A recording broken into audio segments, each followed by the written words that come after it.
I was very close to the people that I worked with. I was in their homes. I was opening up their kitchen cabinets. I was talking to their neighbors. I was very close, but I wasn't engaging them. I didn't really see them.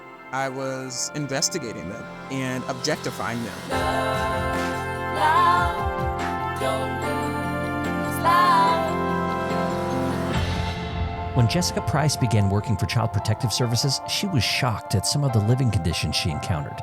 She wanted children to be safe, so she worked with the courts and with police to figure out who should be taken away from their parents or what parents needed to do to prove their fitness. It was a tough job, and it got even tougher when people she personally loved got wrapped up in the system. She started to see cracks in the foundation, ways that the system harmed families instead of helping them, and it set her on a path to advocate for big changes. In this episode, Jessica Pryce joins us to talk about her book, Broken: Transforming Child Protective Services.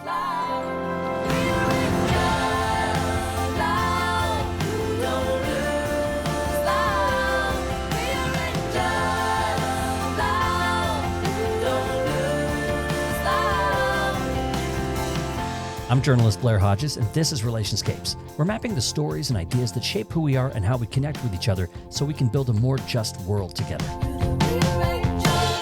Jessica Pryce, welcome to Relationscapes. Thank you so much for having me. Your book starts off right in the thick of things when you were a graduate student in social work, and you'd landed this internship with Child Protective Services, CPS. This is a government agency that's tasked with protecting children from neglect and abuse. And I wanted you to take us to your first day in the internship when you visited the home of who you call Naomi Harden. Take us there with you. Sure. So a big part of writing this book was me just trying to make sure the reader understood what happens when you get a CPS case. And on my very first day, I was going to meet my internship supervisor and didn't really know what to expect. And as soon as I got into the office, she had a case. So we were thrust out into the field to go meet this mom. And as an intern, we're really supposed to observe and, ask questions afterwards and, take notes if we can. But really, we weren't allowed to do any of the direct interviewing or things like that. So it felt overwhelming at the time, but I still said, okay, I have my supervisor with me. I'll just see what happens. And just was bewildered by what we walked into. Naomi was a woman in her late 20s. She was Black. She was a mom of 3, and she'd been reported for an environmental hazard. And when you got in the house, how did you feel? Do you remember walking in there and kind of taking it in? What was it like? I do. It's one of those things that you just could never forget because I hadn't been in a house that looked like that. It just looked very, I'm trying to say messy, but it was deeper than that. So it was clear that mom was having some sort of issue around the home because typically, as I learned on that day, environmental hazards are deeper than a messy home. It really depends on the ages of the children. And because there was an infant in the home, this became a huge issue for CPS because we know what infants do. They crawl around, they get into things. So I think that was why it was a big red flag for the system to go into the home in that way. Because again, I was shocked that we got called for messy homes, but because the child was so young, they wanted us to come and investigate. Yeah, you say you felt like disgust and righteous indignation. Like you had an attitude toward the mom of like, who is this person? How this is disgusting and terrible, right? I did. And I talk a lot about the fact that I didn't grow up in a home like that. And I had never seen a home like that. So to me, I immediately felt like, why would she do that? Why would she be raising kids in this sort of environment? So yes, absolutely came in thinking, this is ridiculous. These kids shouldn't live here. We have to do something. That was my mentality at the time. It was so different from your upbringing. I mean, you grew up in this small town. Everyone cared for each other. It was a clean home. You didn't have to worry about environmental hazards in your house. You had parents who really took good care of the home and of you. And so it was like walking into a foreign planet or something. And so you're learning quickly how removals of children might work, the type of people who are involved. So maybe just walk us through the roles of all the different people in the system who would be involved in deciding whether or not they needed to remove a child from a home. Absolutely. So we typically start with calling the reporter of the abuse. Around the country, there are mandated reporters. They call in a CPS report, and we touch base with them on what are your concerns? Is there anything else you want us to know before we make contact with the family? This could be like teachers, doctors, and stuff like that. Yep, school social workers. And so we talk to the school. We talk to collateral contacts, which is sometimes neighbors. Again, these collateral contacts are people that don't live in the home but know the family. So we're talking to teachers, school social workers, sometimes knocking on doors around the home to say, hey, we have this going on with this neighbor and her kids. What are your thoughts about it? Do you have any concerns about it? So after we compile all this information, if we feel that there's a danger threat, we then have to call our attorneys, really debrief the case, tell them our concerns, tell them what we found, and they let us know, hey, this isn't enough for removal, or I think we have something here, let's take it to the judge. So that's really how removals work. We have to consult with our attorney to see if there's enough to do that. You had to do it every time? Like, sometimes I'm sure you would just know, like, based on the system's rules, you'd be like, oh, this is a pretty clear-cut case.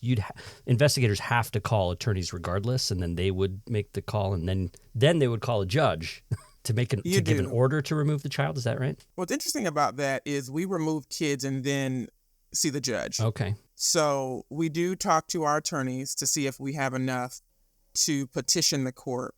But that happens after the fact. As you read in the book, those children were removed before we ever went to court. Mm-hmm. So we do make the removal based on an attorney saying, I think we have enough to do this. Go ahead and, shelter the kids. And then we put the kids elsewhere. And then generally the very next day we go before the judge. And I learned very quickly during the early days of my internship that sometimes judges send kids back home. Mm-hmm. And sometimes judges say, you know what, this looks like you did the right thing. Let's keep them in foster care. So that is sort of, people don't really realize that we actually take kids away from families and then ask for permission to keep the removal. And sometimes police get involved too. That's another element of this, that cops can be involved in the removal process. Absolutely. Generally, when we're removing kids, we're encouraged to call law enforcement. I take folks through my training in the book. And during that training phase, we are told if you're going to remove a child, also if you're dealing with family violence around intimate partner violence or domestic violence, we are encouraged to bring law enforcement. So they play a big role in removals because, again, it gets very heated and we wanted to make sure that we had some support. And then if I recall correctly, there's also special doctors who are licensed to assess children. So they're going to look at a kid and figure out if there's been abuse and things like that, right? Absolutely. If you're dealing with a case around particularly physical abuse, sexual abuse, and some cases with medical and physical neglect, we have physicians examine the child, and then that's really something that we add to the evidence when we go to the judge. So these are all pieces of the puzzle that we're pulling together to take to the judge for a ruling. And sometimes, the judge says, yes, the child should be removed. But the consolation prize, as I call it, for some families is we're not going to remove your kids, but you're going to be monitored by the court for the next year or so. And again, somewhat a success, right? We didn't remove the children, but I think it's also important to know that now you have the court system in your home really dissecting everything that you're doing for the foreseeable future. Right. Okay. So on the surface, Jessica, this seems pretty comprehensive and it seems fairly reasonable when we look at the process at this level. There are mandated reporters, there's investigators, there's attorneys involved, there's judges that make decisions, there's police that provide some protection, there's special doctors that assess the health of children, and it's an ongoing process. And we all want children to be safe. So this process seems important and it seems like it could work really well. What your book does is show us the gaps in these services, the problems with some of these approaches, and how it disproportionately affects some people compared to other people. And you experienced this firsthand. You had a follow-up visit with Naomi, the mom that you introduced us to at the beginning of the book, and she was told by the court to do certain things. And when you went back, you were really troubled because you felt like she wasn't doing everything that she could do. You felt like if I was a mom, I would be doing everything I could to prove that I'm a worthy mom. And you didn't see that with Naomi. So you were still kind of bringing this judgment to her. And now you had to build a case. Maybe talk about the case building that you had to do at that point and the kind of things that parents might be expected to do by the court to either prove that they were fit to have their children or to get their children back. Yeah. So with Naomi, I remember feeling like, why wouldn't she clean up her home in order to get her kids back? I just felt like this was a very simple ask. But what I'm hoping that people realize as they read the book because a lot of these cases are left unresolved in the book. I give them what I experienced, and then often I move on to a new case, or I move on to the next part of my experience. And when I want folks to ask themselves, even if they're not in the field, these are people, I don't know who will read this book. Is that what you would have done? Did that feel like a compassionate way to help a mom that was clearly going through something? If someone is not doing what you would do in a situation, how do we react? Do we react saying, you're not trying, you're not doing the right thing, why are you doing it this way? I think we need to ask ourselves, are we putting that judgment on this mom because it's something that we would do? Are we projecting our standards on this person? Are we able to drill down into what's really going on? So she was asked to do several things, one of which was to clean up her home. There were several things that I discovered after a few weeks after her children were taken. And we realized that she had been dealing with domestic violence in the past, and she was dealing with a lot of mental health issues. Her family started to weigh in on, yes, she hasn't been the same since the domestic violence incident. She hasn't been the same since the birth of her child. And it hit me in that moment that we saw what we saw, and we made, in my opinion, with our knowledge at the time, we made the decision that we thought was best. But what happens with a lot of families is we miss what's truly going on. And as you saw in that book, we placed the children with grandma. She lived about an hour away. We thought we were fixing a situation, but it created so many other issues with the kids possibly having to move schools, and grandma being, an elderly woman that doesn't really drive much anymore. So it became this issue of, what does the system need to do differently with families? And how do we pull the community in to help a family stay together? Somebody asked me, who's read the book, said, why can't we bring in people to help clean the home and mental health services? And again, I know that we're living in a certain type of world, but that was the point of the book. I wanted people to see what CPS professionals see every day, and how they might have done things differently, and what we did in the moment and why we did it. I think you made it clear that the one person in the entire scenario that didn't get support was Naomi, that there were things that could have been done perhaps to help her. Instead, everything was put on her in a sense of blame and shame and personal responsibility, instead of looking at systems and things around her that were causing this. And postpartum depression and abuse and mental illness, all of the different things that could be addressed for Naomi. And that's not what the system was doing. And you found that more and more as you were working there, because you didn't just internship there, you became a full-time employee. And that's when they took you through a short training. And it's so funny when you're talking about how short it is. You're like, compared to what we're doing, it was pretty lightning quick to tell us what to do. And I have this quote from the training materials. It says, CPS intervention should intrude as little as possible into the life of the family, be focused on clearly defined objectives, and take the most parsimonious path to remedy a family's problems. That's an ideal, you say, that did not match the reality of what you ended up doing. Absolutely. I was in that training cohort with other colleagues that had either been in the field or done an internship, and we were in training thinking, wow, this sounds good. And I do understand, what they're asking us to do, but how are we not translating what we're learning into actually what we're doing in the field? And that continues today, where people are trained and then they come into the field and their supervisors and colleagues say, okay, I know you just got trained, but let me tell you what we're really going to do. And I think that disconnect continues to create confusion and moral conflict with folks that are coming into the field to actually promote child safety. What we really start to do, as other colleagues of mine have said, is we start to police families and over-surveil them, right? A lot of families are under surveillance, and we're really not getting to what's actually going on. And the idea of intruding as little as possible, that's fine to say, but there weren't a lot of actual ways to monitor that, to say, what does it look like to intrude as little as possible? Because a CPS case against a family can really take over a life. Indeed. And someone recently asked me that. They were like, what would that even look like if CPS wasn't intrusive?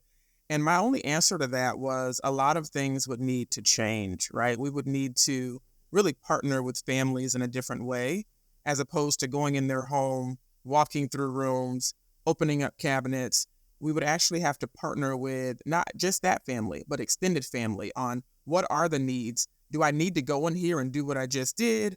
Or can we actually sit down and talk about, do you have food? Do you have material needs that are not being met? what can we do to support you in that way? Right. And there would have to be a lot of trust built there, too, because as the current system is, I think people might be reluctant to say whether they needed food or not or anything like that. And that's because of stories they hear about how CPS works and the adversarial relationship that you describe between investigators in the system and the families that are undergoing it. That's Jessica Pryce. She's a research professor at Florida State University's College of Social Work. We're talking about her book, Broken, Transforming Child Protective Services. Jessica, I wanted to zoom out a little bit and just talk broad scope. Give us a general sense, and I know you might not have the exact numbers off the top of your head. We're just trying to get an idea of how big the CPS system is, how many investigations are kind of happening, how common it is for kids to get taken into the system. Just kind of give us that broad scope of this system. Absolutely. In a given year, there could be 400,000 youth in foster care. I believe one of the years that I wrote in the book, there were 7 million cases called in across the country. So that gives you a sense of how many people are calling in reports. I believe that 4 million of those calls were actually screened in. And I talk about in the book, every call that comes in isn't taken, right? So we were thankful for that.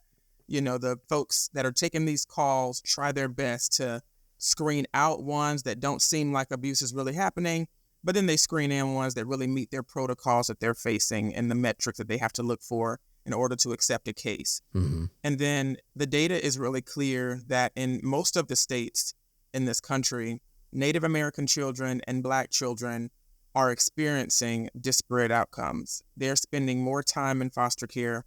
They're spending more time under court-mandated services, meaning they didn't get taken out of their home, but their families are being overrun by the courts for a period of time, usually minimum 1 year. Mm-hmm. And these youth are also moving from place to place more once they're put in the system.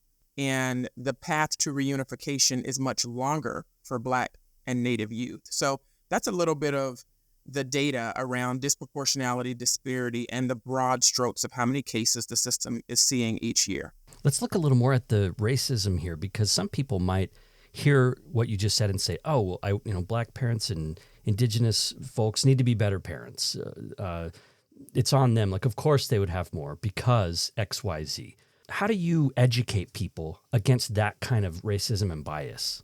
Absolutely. And a lot of people feel that way. They really look at the fact that these families are who they are and they have a certain mindset toward these families. And they say, well, of course that makes sense.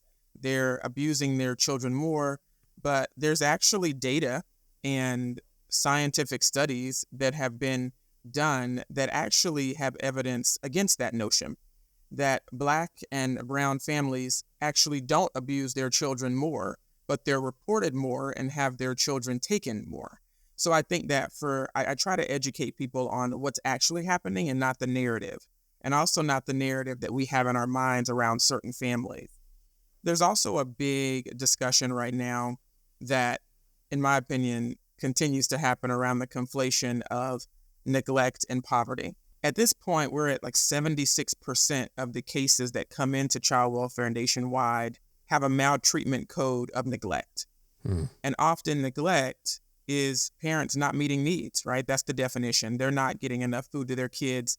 Kids are going to school, stealing lunches. These parents may not be taking their children to get medical care. These parents may not have a place to live. So this broad idea of neglect are driving families into the system.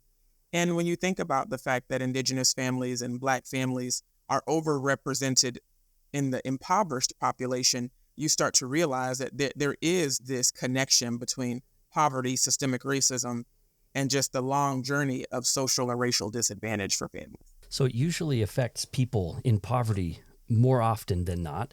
Sometimes people aren't in poverty when they get trapped into the system. And I think one of the most arresting parts of your book is the personal stories that you tell, because things got really personal for you really fast when you started working for the system. I'm thinking about your friend Erica. Tell us a little bit about Erica and how she got tangled up into your experience as a caseworker.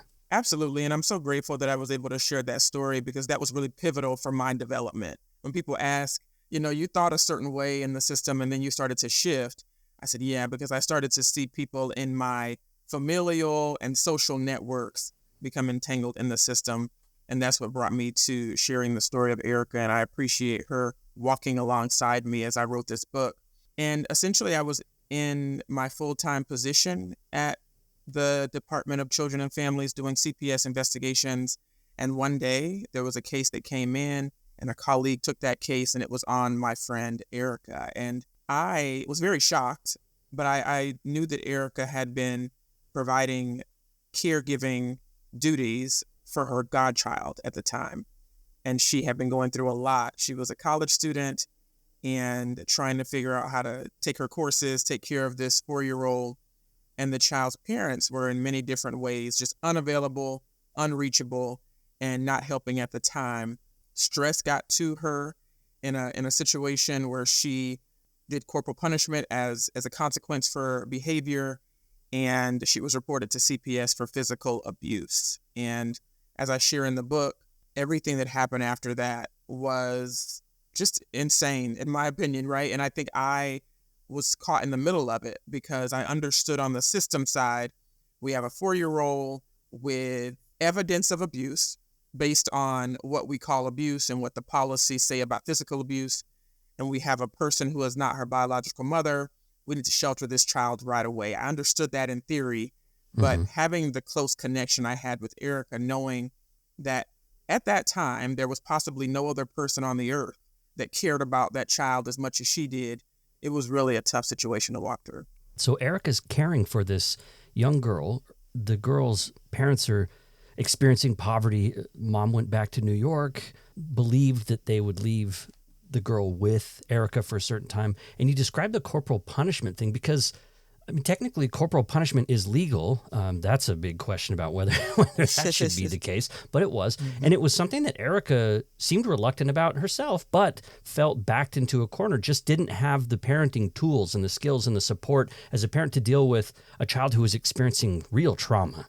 And that trauma was coming out in bad behavior and really causing problems for Erica's life. So that's when she started spanking and doing this. And at one point leaves bruises on the child. In the meantime, her mom, the child's mom, who's experiencing poverty, was seeking public assistance. And that's how CPS got involved on her side of things, not to find out how to help, but to assess her. Like, she went to get help. And instead of, okay, how can we help? It was like, okay, what's wrong with this person? We need to evaluate this person. So again, the system has this adversarial approach. Even when people try to seek help, it can start to cause problems as well. So this little girl, the people, her mom on one side and Erica on the other, were both going to get sucked into the system. And as you said, you knew Erica as a wonderful person. This was your best grad school friend. What a shock it must have been. I mean, you described the scene where the girl who you knew shows up in your office. You have no idea what's going on. All of a sudden, she's right there behind your chair, like excited to see you because she knew you. Yeah, and children don't come into the office unless they're, on their way into foster care. So when I saw her, I knew something has gone terribly wrong.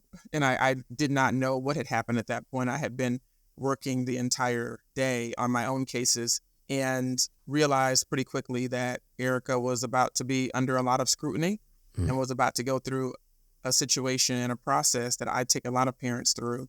But watching how it affected her really made me reluctant to do that to other parents. So again, I think that to your point, Erica is on this side of the situation, and then Dee Dee, which is the pseudonym that I gave Madison's biological mom in the book. Madison's the girl, the little girl, yeah. Yeah, is on the other side of this, trying to get herself together, right? In a very difficult, in my opinion, place to live in this country. It's super expensive. It's trying to rebuild her life. And this chaotic exchange has happened in Florida around, like you said, corporal punishment, which a lot of people have feelings about. And putting that in the book, I did intentionally. I could have wrote there was a corporal punishment situation, but I wanted people to think about their reactions to that scene in the book, because I know people are going to react to that should never have happened. This is completely inappropriate. But I think that is a snapshot of a much larger picture that I knew of at the time, but others didn't. And I realized that when I go to meet a mom on a case, I am seeing a snapshot, and this person has an entire life in existence that is worth trying to figure out. I was shocked by the numbers that you report. Anywhere between 40 and 70% of parents have reported spanking at some point. That's huge. That's a lot of people. When does it cross the line from legal corporal punishment to abuse that the system would intervene about? So this is a discussion that's been going on for quite a while, but I can say that when it comes to CPS, if there are marks or bruises, and often these marks or bruises are left unintentional. And I know that might sound strange to people because they think, well, if you hit a child, you're intentionally causing that. But there are a lot of people that spank their kids and there are never any marks. So I don't think that most parents intend to leave marks on their children when they are, again, trying to provide a consequence to certain behaviors. So I think that for CPS, the line is crossed if there's evidence of marks and bruises on the child. But again, even when that happens, I'm hoping that the system continues to evolve into, okay, what do we do at this point? And what should be our next steps? Because the immediate ejection of a child because of that isn't working very well for the system. There are a lot of issues going on with not enough foster parents, not enough placements, too many kids in the system.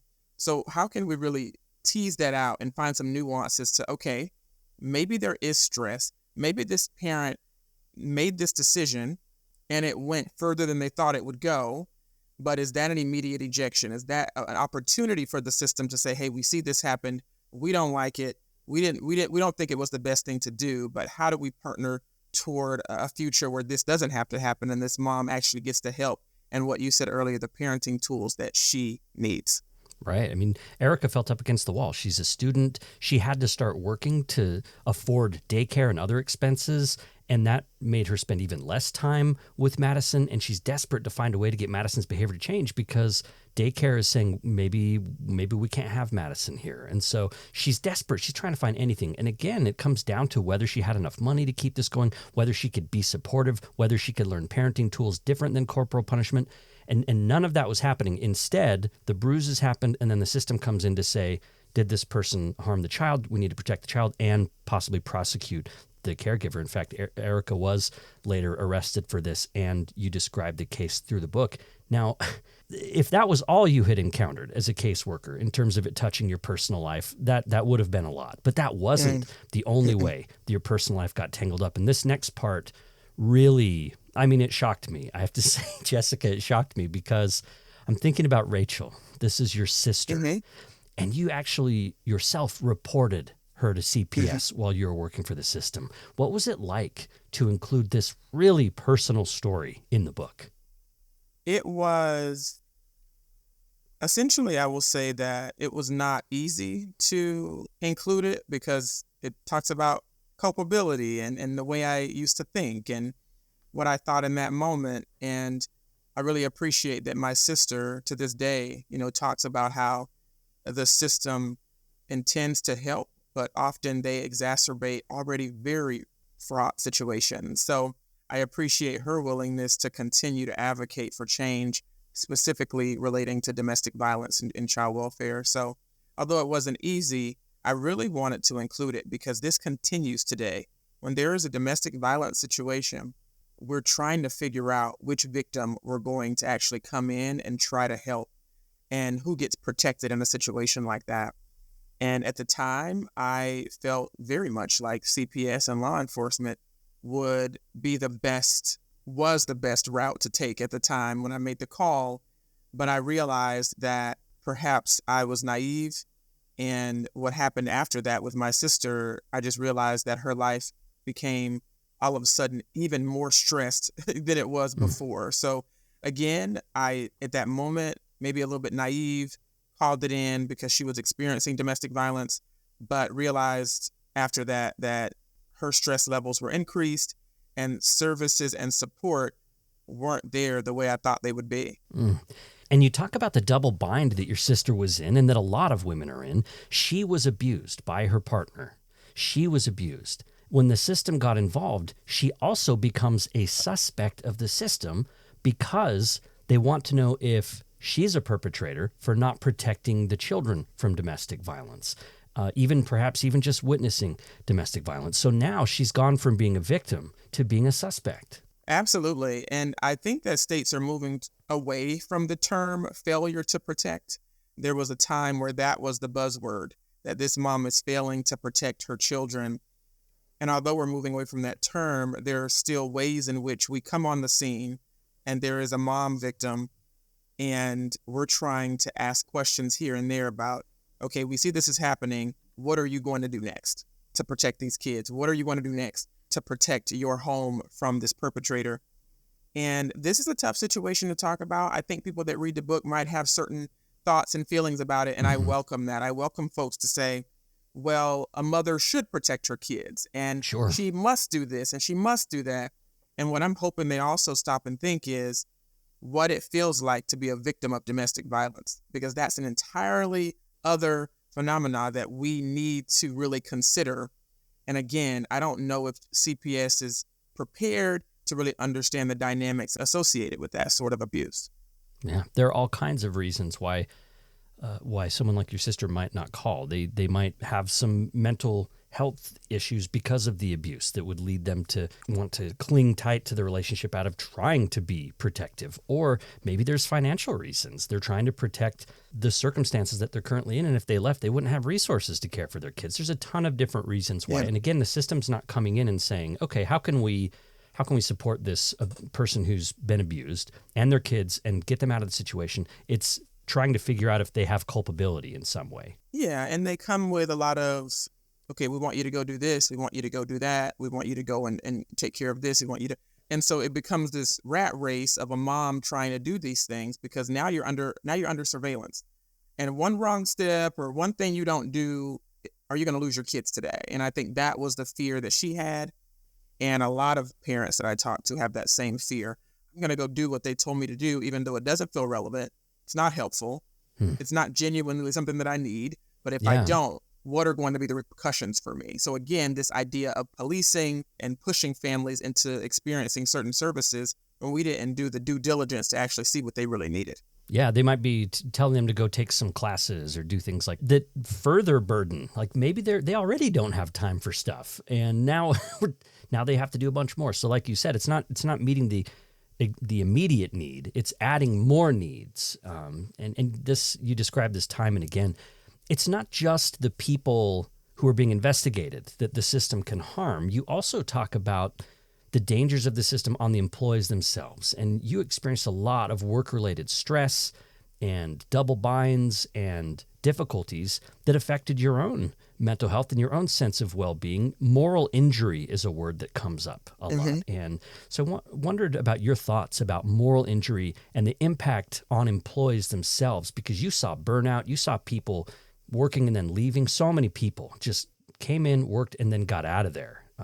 And you yourself did that. So maybe talk about the moral injury side of things. Absolutely. So I didn't want to write this book and not mention this, because if I'm anything, I am going to speak truth about the system, but I'm also going to say that the professionals that are on the front lines doing this work, it's far bigger than them, right? So I think that there are systemic issues, systemic racism, systemic dysfunction, and we are on the front lines trying to do the work to the best of our ability. And some people start to really experience that moral conflict, that this idea of I'm making decisions, I'm doing certain behaviors to protect myself or protect the system, but am I really helping these families?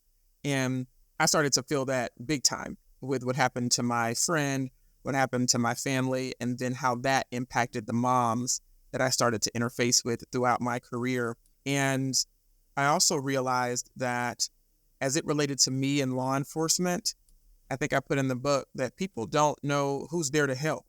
I arrive with law enforcement and I'm there trying to investigate child abuse, but these parents are looking like, are you here to arrest me? Are you here to help me? What is actually going on? And that conflict started to manifest in me as well of, I call law enforcement because I feel safer, but what is that creating with this interaction? What is that actually doing to this interaction for the next few moments? And as you said, I started to experience a lot of anxiety, and ultimately that impacted my departure from the system, where the anxiety got to the point where I really couldn't manage anymore. And the stem of that anxiety was just the feelings of moral distress and moral injury that I was perpetuating on families. That's Jessica Pryce. For the past 15 years, she's been working in child welfare from multiple angles, directing casework, and then researching, teaching, and training and policy development. She's provided training to over 200 child welfare organizations now, and we're talking about her book, Broken, Transforming Child Protective Services. So you left the system, but you couldn't leave it alone, so to say. You wanted to know more about it. You went to Howard University to study it. A lot of people think universities are disconnected from life. There's a stereotype that if you become a researcher or you go to university, you're in the ivory tower. You're away from real life. You're not able to grasp it. You brought your own personal experiences of being on the ground to the university and say, in some ways, it gave you an even closer perspective than you had before. You could really zoom in on the history of it. So what did you learn about the history of CPS when you went to Howard University? I often talk about the importance of proximity to families that you're serving. And when I first read a book called Just Mercy years ago, Brian Stevenson talked about you really need to be in close proximity to folks you're trying to help. And it dawned on me that I was very close to the people that I worked with. I was in their homes. I was opening up their kitchen cabinets. I was talking to their neighbors. I was very close. But I wasn't engaging them. I didn't really see them. I was investigating them and objectifying them. So when I zoomed out, when I left the system, I did go to the ivory tower, but then I was able to really look at the history of child welfare, something I never knew about, something that wasn't taught in training, which of course it wouldn't be, and realized that at the onset of child welfare, Black families weren't even allowed to be serviced by the system. They had to go a completely different route because they were seen as inferior. And as I tracked child welfare over time, I started to realize that those remnants of systemic exclusion and systemic racism were still around in many facets of the system today. And that's when I went down the path of looking at disparity, disproportionality, looking at Black professionals and how they viewed the system, and also looking at leadership changes and how that impacts policy. So it was huge for me to go to take, I think it took about 5 years to really look at the system, write a dissertation, do some research. But I felt closer to the system at that point than I did when I was actually working with families, because again, I was too close. And I think when I zoomed out, I was able to really get to the bottom of a lot of things. And it really ignited this advocacy that I wanted to do something to help child welfare professionals. And by helping them create more ethics and create more compassion-led services, ultimately help families. I think laying out the history matters so much. You show how 1974, the United States passed this law, the Child Abuse Prevention and Treatment Act. It was informed by a group called Mothers Anonymous, then called Parents Anonymous. A woman who went by Jolly K was abusing children. She came to see the error of her ways, changed, and then became this huge advocate for preventing child abuse or addressing child abuse in the United States. This law gets passed. And you point out, though, something really important here that we've talked about kind of all along the way, and that's that it was a very individualist ideology here. The idea was to identify parents as the perpetrators and to not really at all look at systems around the parents. Mm-hmm. Don't look at the economy. Don't look at jobs. Don't look at parental leave. Don't look at anything else other than if you harm a child, you're a bad person. And you made that individual choice. You bear all the blame. And so that Child Abuse Prevention and Treatment Act was intended to help kids. It created this reporting system.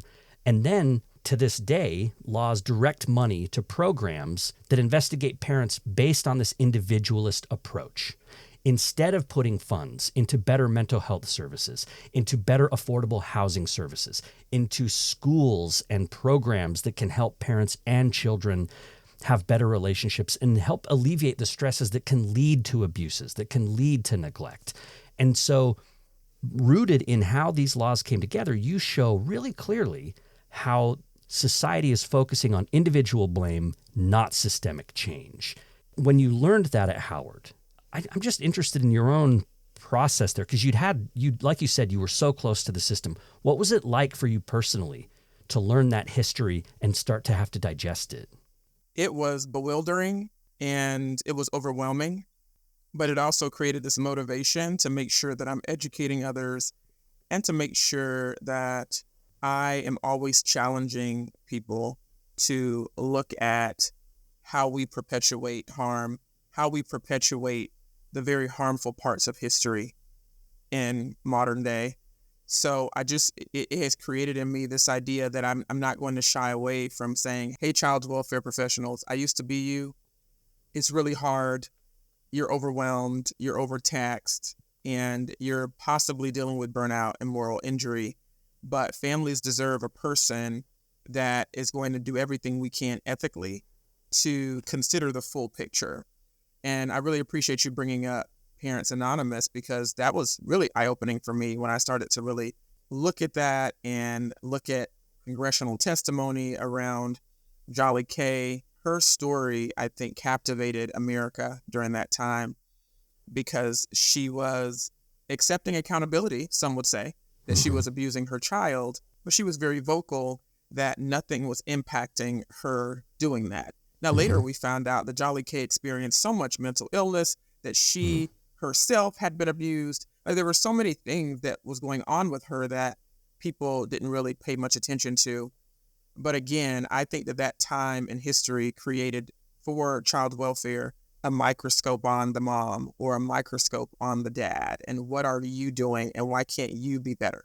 And you had seen that microscope come into the lives of people that you loved. Erica, as I mentioned, your friend, was arrested. She does eventually get out of jail and somehow is able to make it through the system, and she adopts Madison. So people might say, well, this seems like a really happy ending then because it all worked out. But first of all, you invite us to remember all the things Erica had to go through, and Madison, the child. But you also want us to say, hold on, what happened to Madison's mom, to Dee Dee? The system, there was no help there for her. So a happy ending is actually really complicated here. Absolutely. And at the first iteration of this book, Dee Dee's perspective wasn't included. And the publisher said, is there any way that, you can get some interviews with her? And I took a long shot and I said, I really don't want to write this without your story. So I really appreciated being able to interview her because, again, in one way, it was a happy ending. We had a permanent placement between a child and a person where they were bonded and loved. And, this wasn't a stranger that she was being adopted by. This was somebody she really cared about. But I want the reader and folks that are considering adoption to just stop and think, what world do we need to build where Dee Dee would have had the help, the services, the support to bring her child back in her home? Because again, I think that people are going to have mixed feelings and thoughts around Dee Dee and her behavior if you focus on the actual behavior and decisions that she's making without looking at the systemic barriers that she was also experiencing. You also mentioned this wasn't necessarily the book you set out to write. Your publisher kind of helped with that. You talk about in the book that originally, you conducted research with Black women in particular who were in the system. You wrote in a third-person voice as a researcher, an intellectual book, and the publisher and your editor really challenged you to dig deeper and said, I think you can reach more people if you make this a personal story. And that was intimidating for you. Talk about that, because there's a big shift from you were a CPS agent, an academic researcher, and this book is written more in the voice of a public activist, and that's a different role altogether. Absolutely. I was very overwhelmed and a little bit scared about switching gears, but as I sit here today, I'm extremely grateful that I was challenged and pushed in this direction, because I want child welfare professionals to read the book. Maybe they feel certain things about the book. Maybe they feel like, oh, I'm pinched here, I'm jabbed here, but I'm supported there, I'm validated there. Because there are nuances to doing this work that I don't want people to miss. I don't want people to assume all child welfare professionals are evil creatures that are snatching kids. I don't want that. But I also don't want them to assume they're all benevolent. So how do we bring this together in a balanced way to say this is a very difficult job? And I was able to show that, I hope, in the pages, because it was very difficult for me when I started in that work. But how do we push ourselves as a workforce and challenge ourselves to do things differently, not just better, because we can get better and better, because in many ways we have, but things haven't changed. There's not a difference in how we're approaching the families that we're supposed to be serving. Oh, that reminds me of Jatoya Potts. This is a mom who lost her children because of no fault of her own, it turns out. This is a story of grave injustice, And so maybe take a second to tell us about Jatoya Potts' story. And the follow-up question I have for it is whether it ever feels completely overwhelming, like you're facing such difficult odds and change seems to be slow. So tell us about Jatoya's experience and then how it affects you personally now that you're an activist. Is there activist burnout? Is there activist fear? Mm-hmm. As you read the book, you see that I'm taking folks back to when I first started in the field, but I also wanted them to see that these things are still happening. So you have stories that happened in 2008 and 2009, which feels like a long time ago. So you could read the book and say, oh, that's over. Why is she taking us through all that? But then you see a story that happened in 2021, 2022, and 2023, and that's where Jatoya came in. She was at the other end of my career where I'm moving into, I'm in the academic space, I'm speaking, I'm training, and I'm also doing quite a bit of expert testimony in TPR trials. And TPR is the termination of parental rights. And if folks don't know what that means, it's when a court says, legally, you are no longer the parent to this child. And that clears children for adoption. So when I became connected to Jatoya, I became an expert witness in her TPR trial. And again, this was someone who started to suffer at the intersections of all the things we've been talking about, the systemic racism, systemic dysfunction, and this narrow view of what did this mom do? Did she react the way we wanted her to react? Did she make decisions the way we would have made a decision? Surely she's done something wrong. There was this mindset toward her, as folks will read, that she can't be exonerated. She certainly did something that hurt this child. And I'm so grateful that Jatoya shared her story throughout this book. And I think that, again, her placement in this book was huge because I don't want people to think that the early cases of me when I was a 22-year-old investigator are a thing of the past. These things continue to harm mothers to this day, and often it results in literally severing the ties between a mom and her children. And someone like Jatoya becomes connected to you and is willing to use her voice to speak out about these issues. So some moms will turn into activists about the system, but not very many of them either. And you also understand that as well. Maybe talk about that, the fact that like some moms and dads even can step forward and kind of advocate, but a lot of others can't. Talk about those dynamics. I'm always amazed when parents turn this sort of pain into purpose. And that is a really good example for Jatoya and, another mom in the book that I was able to highlight. So to them, they want to do all that they can to discuss their story, to connect with other mothers or other parents that are going through this, and to do as much community work as they can to make changes. I often say that if I were Jatoya, I would want nothing to do with this case. I would want nothing to do with CPS. I want nothing to do with, being front-facing for the movement. But I'm always astonished by her power that she's taken back, right? And also her resilience. And as I put in the book, Jatoya sees this as a much larger purpose than her individual story. When a mom goes through this now, Jatoya is a resource for them, and I think it's amazing. Take us through the Jenga analogy. Jenga is this game that people might know where you're building these blocks and the blocks are all stacked up and you're pulling one block out and putting it on top. You just kind of keep doing that. You use this Jenga analogy to talk about the system itself, because a lot of listeners might be wondering, does the system get anything right? Like, how solid is the system? Are there some people that are being helped by it? Are we just looking at rearranging a few pieces, or do we need a fundamental change? So walk us through that analogy as a way of responding to that question. Sure. I'll start with responding to the question, is the system doing anything right? What are we doing well? I'll start by saying that, and I often talk about this, I believe that the system needs to be here. And I know not everybody believes that, but I believe that we need a CPS system, but we need a CPS system that investigates actual child abuse. So I hope in my lifetime I see a parceling out of what is child abuse and what is a family crisis, what is economic stratification, what is poverty, what is mental illness. So I personally don't think that CPS should be investigating as much as they're investigating. So back to the question. When there has been abuse, when there has been a child that has been willfully harmed by their caregiver, I absolutely think that CPS is a structure that comes in and it's very clear this child needs protection and there needs to be accountability for what happened. So I just wanted to put that out there, that I do think that when it comes to willful abuse and children that are in need of help, this system can really step in that way.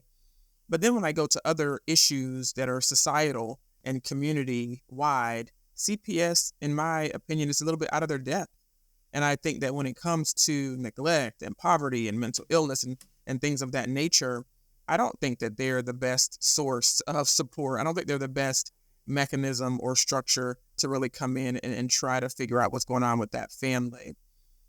You brought up Jenga, and Jenga became a powerful metaphor for me because I play it a lot with my nieces, and I realized that we do that with child welfare. The entire point of Jenga is you move a block and you put it on top of the Jenga system. And you're doing all you can not to make the system fall. So you're really just keeping it standing up. So you're moving blocks from here and there, very rarely touching the bottom. If you're touching the bottom, you're being very meticulous about it because, again, we don't want the system to fall. And I realized that we're doing that in child welfare, and we have for 100 years continued to move programs, move services, add something here, add something there, but we're putting it back on the same system. And we're not getting to the root. We're not getting to the dysfunction and the assumptions that have been found in years of policies that are really driving the things that we're doing, until we actually get to the bottom of child welfare, and until we actually start moving blocks from below and changing those blocks. I think we're going to continue to perpetuate what we're seeing. If we continue to have a block at the very bottom of our system that is absolutely targeting and blaming parents, then we're going to continue to be punitive and blaming parents with the policies and the practices that we're doing. So I challenge folks to consider letting it fall. It's scary. The idea of letting the system fall down is huge and scary, and people are like, this is my livelihood, this is how I work. And I think it takes courage to build something new, but that's what I'm advocating for. Not being too afraid to go to the foundation of a system and say, why do we think this? Why is it built on that? Why are these families excluded? Why do we send every parent to parenting class? Why do we do the things that have built this system? If we start to really tease that out and dismantle that part and then rebuild a system that actually investigates actual abuse, right? And then diverts families that need assistance and support, I think that's when we get to rebuild something that we're actually proud of, and rebuild something that professionals can come into and feel less moral conflict, hopefully less burnout, and that families can really experience a different system. Do you have hope that we can move in that direction? I do. And the reason why I have hope is because child welfare as a system are doing things differently today. I was just at a convening this week around kinship care. And kinship care is when you remove a child from the home if there's a safety threat, but you place with family. And although I think we've always wanted to place with family, we haven't been having discussions about, are we supporting kinship care as much as we support a foster placement? So we're having those discussions now. Don't just place with grandma and say we've done it, which reminds us of the Naomi case, right? Don't place with grandma and say we've done it, we've placed with kinship. Now, how are you going to support that grandma? How are you going to support making sure those kids are connected to their mom? Because now they're far away from their mom and not in communication. So I do have hope that we're moving in that direction. Again, I don't know how quickly we'll get there, but I think people are having those hard discussions about, why do we provide all of this financial support to foster parents, but we don't have that same energy toward a grandma or an older sibling or an aunt or uncle that have said, I want the child to stay with us, they're our family. Is there anything actionable that you would suggest everyday listeners do? Like listeners to this show, they might not have direct ties. A lot of them might not have any kind of direct involvement in the CPS system. Is there something that everyday folks can do to help push things in the direction that you're advocating for? Absolutely. I'm so grateful that I was able to include some resources in the book for folks, particularly around reporting abuse. So I tell people all the time, there's a resource in the book that says, hey, consider these things before you report abuse. So for everyday listeners, as you said, if you have thoughts about a neighbor, or you're concerned about, folks in your life, this abuse, should I call this in? I do offer some things that hopefully make you pause and just consider certain aspects of the family before you make that call. Some people, when they go through these considerations, they no longer want to make the report, right? But some people still do. But now they have a lot more information to provide to the system because they've actually thought through what's actually going on. So I am grateful that I was able to include that resource for folks that might be wondering about a family, might be wondering how they might be able to support. I want people to understand what happens when you report a family, what they experience when a CPS worker comes to their home. And with that sort of knowledge, I hope that it makes reporters pause.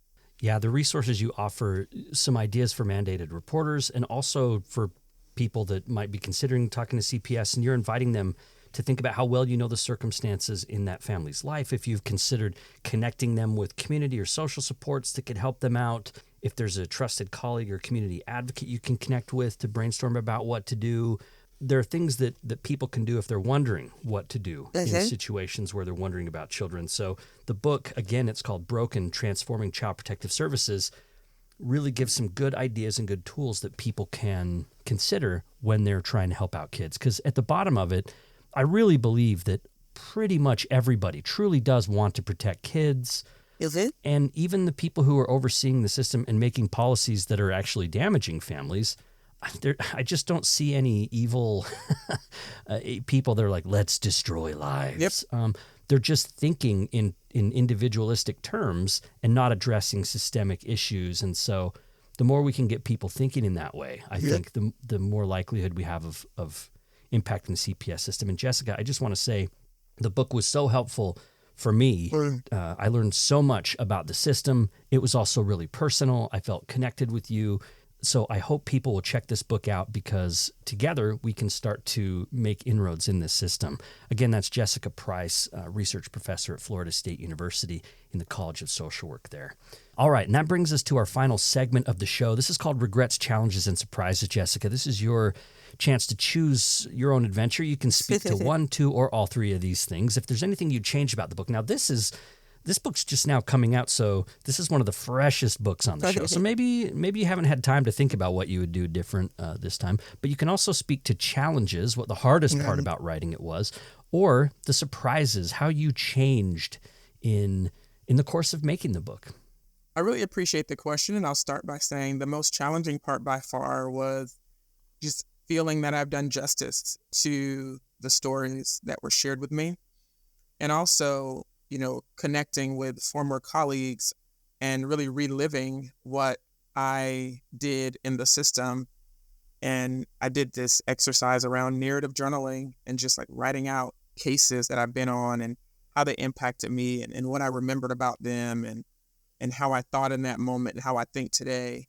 So I think that was just challenging in general to really take that journey back. And also another challenge with making sure that I've done justice to the best of my ability to the stories that were shared with me. As far as surprises, I think that for me, a big goal of mine was for people to see my development. I could have written this book from the seat I'm in now, and we've only talked for an hour, but there's a lot of things that I could have said about data and science and organizational change and culture, because that's where I'm at now. I understand these things. But it was important for me that people saw my developmental trajectory because I hope that it shows them that they can also change. That if they think a certain way, if they see parents a certain way, if they have a certain opinion about certain communities, that you can get on the other side of that if you continue to educate yourself and you take a journey with colleagues that actually want to take this introspective journey, that you can also get on the other side of this work, do this work ethically, and do this work with compassion and advocate and become an activist towards social justice and racial justice. So again, I think that's been the most surprising and the most edifying, that I was able to really show my development. And it surprised me how much I appreciated being able to share that.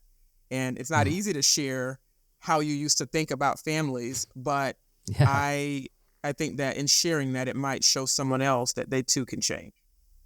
I certainly hope so. That's part of why I do this show myself, because I'm on a journey about all my thinking about families, what they are, about how we treat families. And your book is a really important part of that story. Again, it's called Broken, Transforming Child Protective Services by Jessica Pryce. And again, Dr. Pryce, I just want to say thank you Thank you for writing this book, and thanks for taking the time to talk to us about it. Thank you so much for having me.